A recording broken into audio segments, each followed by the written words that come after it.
turn to part 1. A student wants to register for a conference. Listen to the conversation between the student and the woman and answer the questions.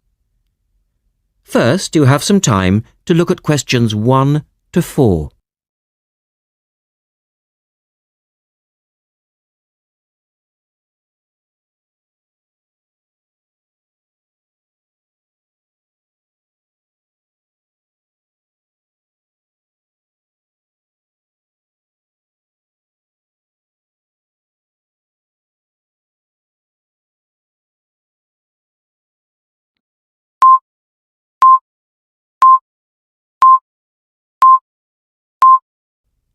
Look at the registration form.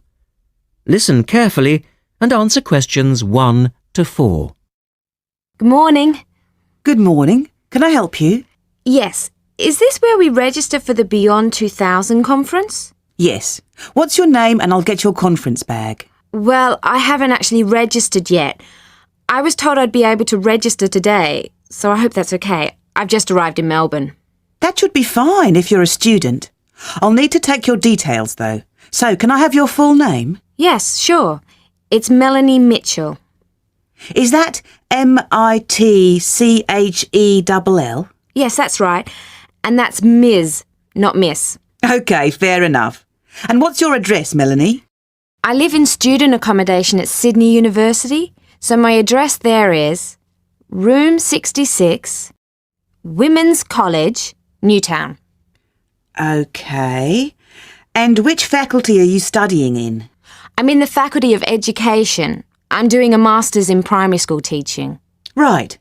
And may I see your student card because I need to verify that you're a current student? Yes, sure. Here it is. My number is 994578ED. The woman asks the student some more questions about the conference. Look at questions 5 to 10.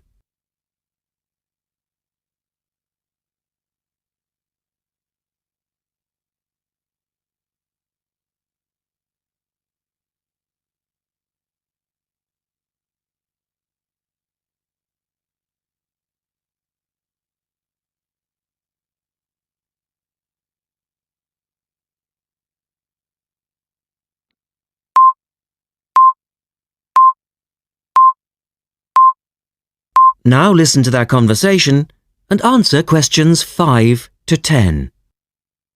OK. Now, do you want to attend all 3 days? The conference runs from Thursday to Saturday. Yes, I think so, if I can afford it. What does it cost?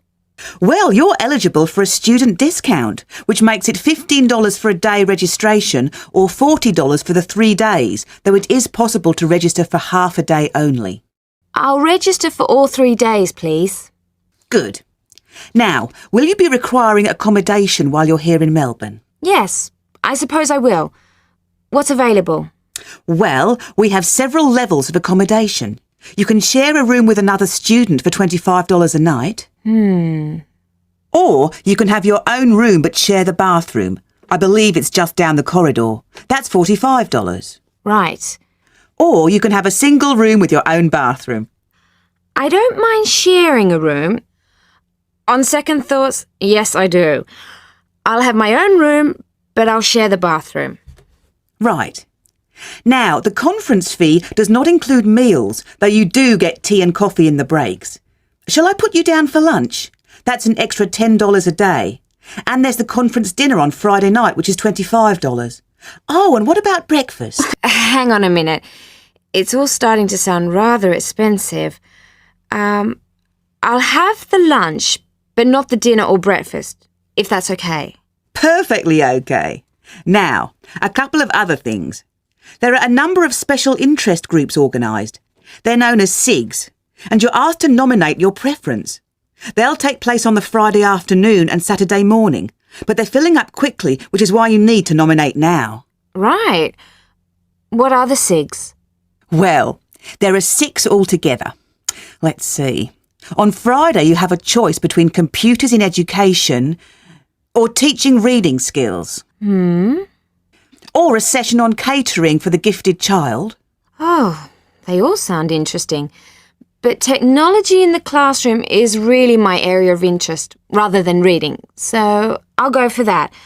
I can probably read up on the gifted child topic myself. Right. And then the Saturday options are a session on cultural differences, or there's music in the primary curriculum, or you could go to the one on gender issues in the classroom. Wow! Can I go to them all? They all sound fascinating. Afraid not.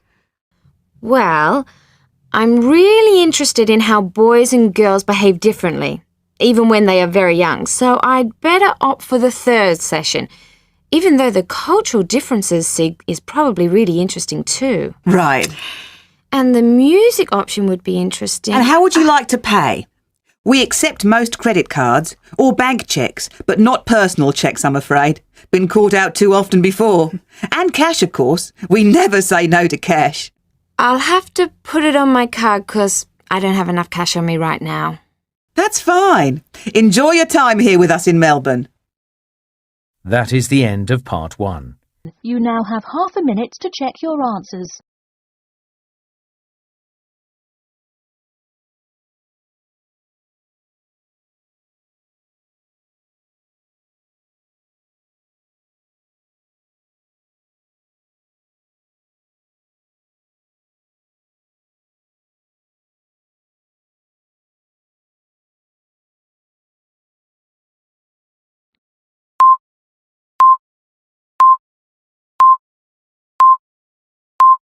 Part 2. You will hear a woman talking about a number of different beaches to a group of tourists. First, look at questions 11 to 20.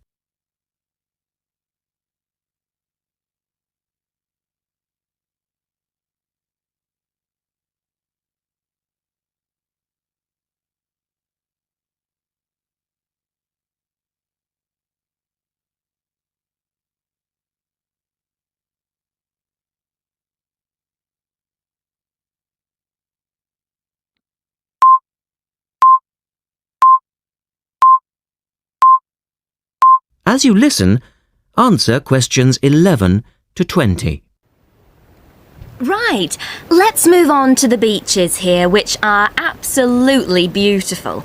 You do have over 100 to choose from. They're mostly sandy beaches and they vary from the largest, which is 2.5 kilometres long, to tiny sandy coves. But there are a few that I'd really recommend you to visit. So, looking at this pamphlet, first of all, there's Bandella Beach. This beach is 1 kilometre away from the old fishing village of Bandella, which is a beautiful spot. If you park in the car park behind it, there's a small path which leads down to the bay. It's very pretty because the whole beach is backed by pine trees, so it's very sheltered. The beach itself is very clean and the water is shallow and safe. That, together with the soft sand, make it an ideal beach for children and non-swimmers. A little further round the coast, again to the east, in the eastern corner of the island, is the spectacular Da Polata Beach, which is basically a long inlet. The land around this beach is marshland. It's all marsh, and there's a stream which winds through it, and the stream goes into the sea. And the beach has lovely pale gold sand. Access to this beach is quite tricky, and not for the less energetic.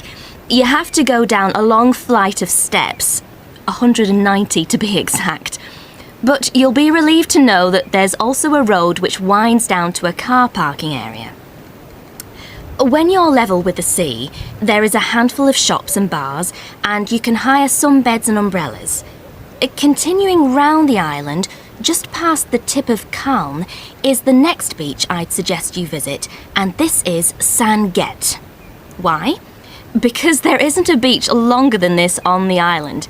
If you want to know, it's exactly 2.5 kilometres long, and that's a bonus because it means it never gets overcrowded. It has golden sand and clear blue water shelving into the sea.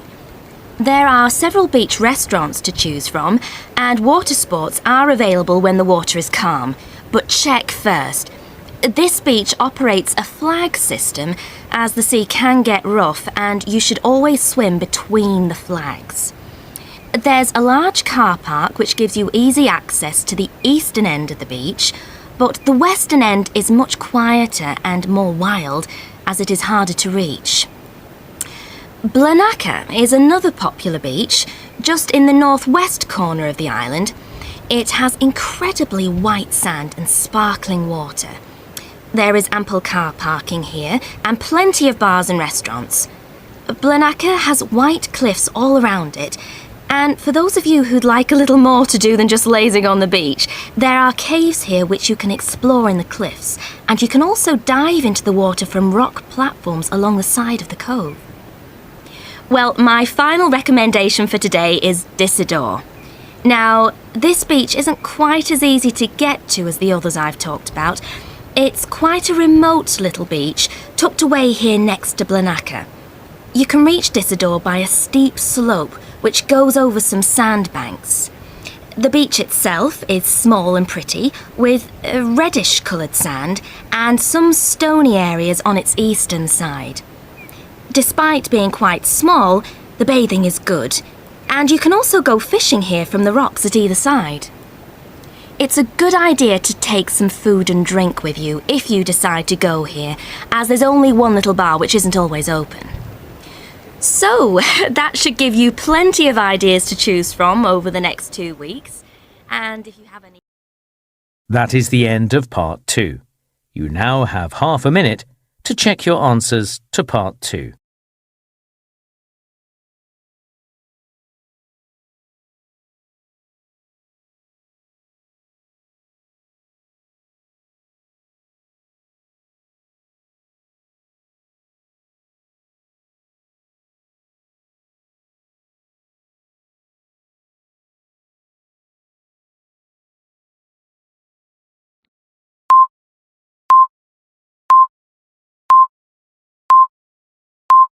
Part 3. In this section, you will hear a discussion between a male interviewer and a woman who is the manager of a major bookstore. First, look at questions 21 to 24.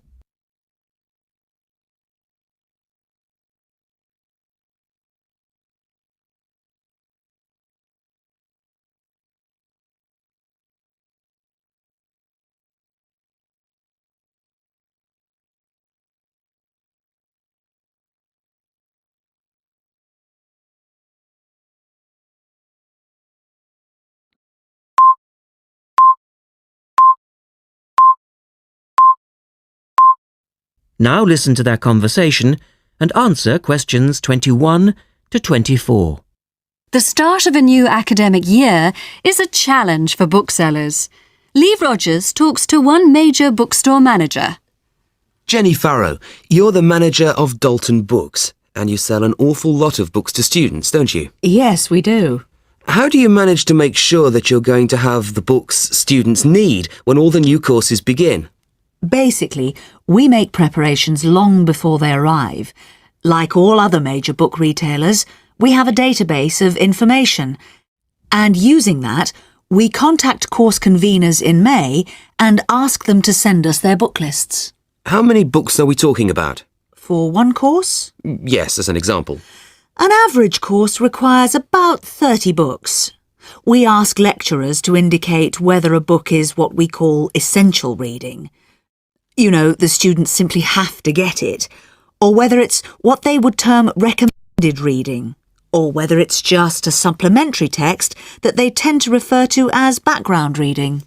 What about predicted buyers? It's not a perfect system, unfortunately. If a lecturer tells us that he expects us to sell 100 copies of a book, we know that we could actually sell anything from 50 to 150. That's why in practice, when it comes to ordering, it's a lot safer to go by the previous year's sales figures, if that's possible, of course, if we've sold the book before. We also build other factors into the equation, including the type of course that the books are for, the student's year group, and a measure of our own judgment. And these criteria make a fairly accurate guide? As accurate as we can be, yes. Look at questions 25 to 30.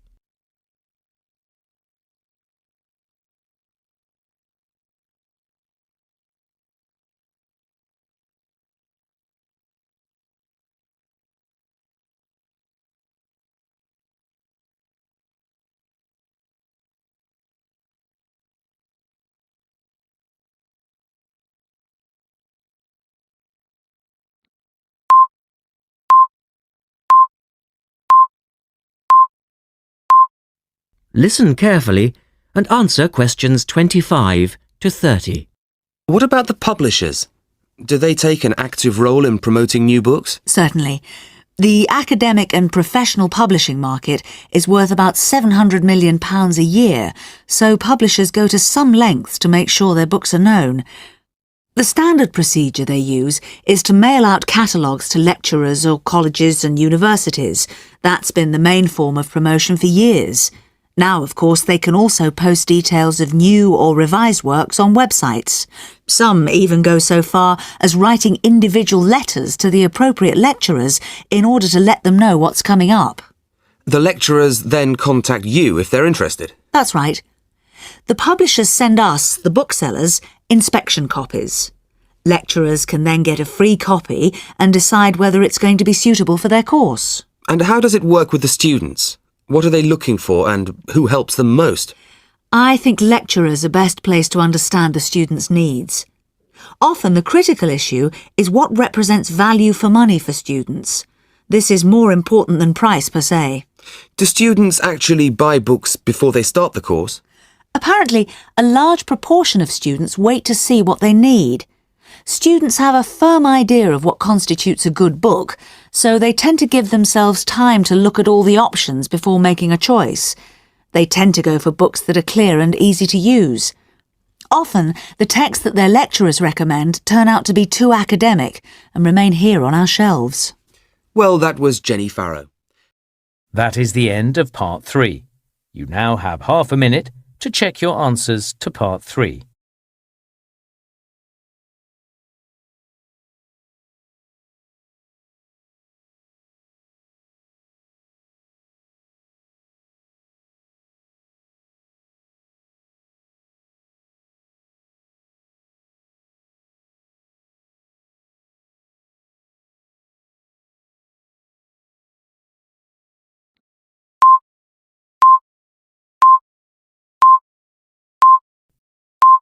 Listening, Part 4.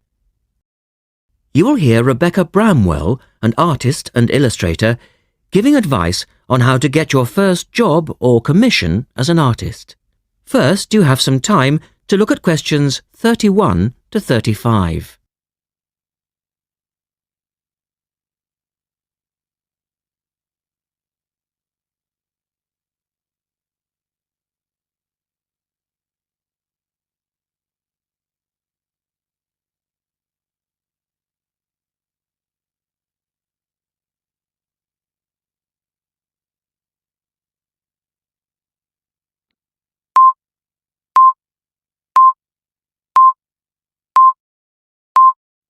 Now listen carefully and answer questions 31 to 35.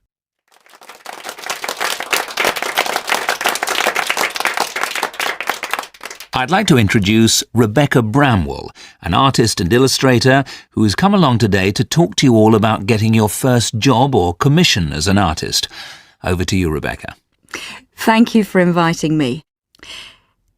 I remember when I graduated back in 1983, I was very excited about getting my first commission. My degree was in fine art and I'd worked long and hard to get it. I was an enthusiastic student and I never found it difficult to find the incentive to paint. I think as a student you're pushed along by fellow students and tutors and the driving force is there. However, when you leave college, you find yourself saying things like, I'll have one more cup of coffee and then I'll sit down to work. I hate to admit it, but I say it myself. Suddenly, it isn't finding the inspiration or getting the right paper that's a problem. It's you. In my view, there are a number of reasons why this happens. It's a real challenge making a decent living as a new artist. You have to find a market for your work. Often you work freelance and need to take samples or portfolios of your work from place to place. These experiences are common to a lot of professional people. But artists also have to bare their souls to the world, in a way. More than anything, they want praise. If people don't like what they create, then it can be a very emotional and upsetting experience hearing them say this.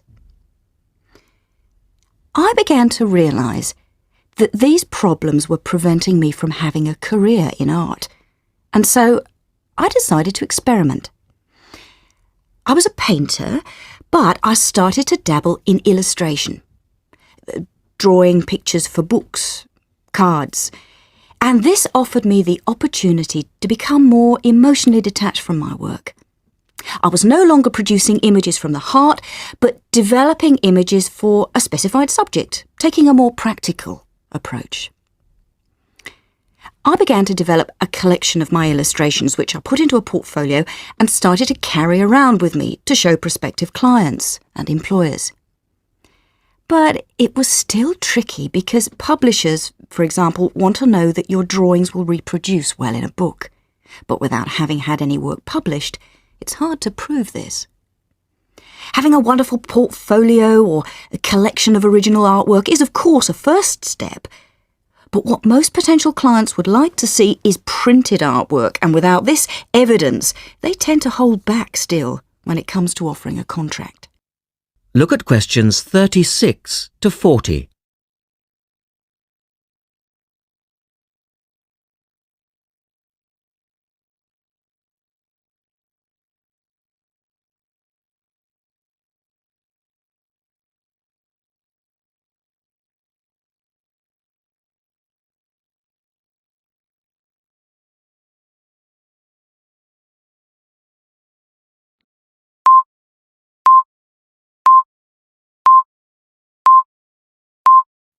Now answer questions 36 to 40. Well, I overcame this problem in two ways. And I suppose this is my advice to you on preparing your portfolio of your best work. The first way was by submitting my work for a competition. And the one I chose was for a horoscope design and was sponsored by a top women's magazine. There are a few of these competitions each year, and they offer new illustrators an opportunity to showcase their work. The other approach I took was to design and print some mock-up pages of a book. In other words, I placed some of my illustrations next to some text in order to demonstrate how my work would look when it was printed. Perhaps I was lucky in that I had taken a degree that provided me with all-round creative skills so that I could vary my style and wasn't limited to a certain technique. Now, I think that is important. The art world and many other creative fields do try to pigeonhole people into snug boxes with an accompanying label. Now, I think you should try to resist this if you feel it happening to you. If you don't, you'll find it difficult to have new work accepted if you try to develop your style at a later stage in your career. Nevertheless, when you start out, and particularly when you're going for an interview, it's important not to confuse people by having a lot of different examples in your portfolio. One remedy for this is to separate your work into distinct categories. In my case, I did this by dividing my design-inspired illustrations from my paintings. It's then easier to analyse the market suited to each portfolio, such as magazines, book jackets, CD covers, etc. Working under two names is also useful, as it clarifies the different approaches and offers a distinction between them. I think it's been hard for artists to be recognised in anything other than the pigeonholes that they've been placed in. But luckily, these barriers are slowly being demolished. So I really do wish you... That is the end of part 4. You now have half a minute to check your answers.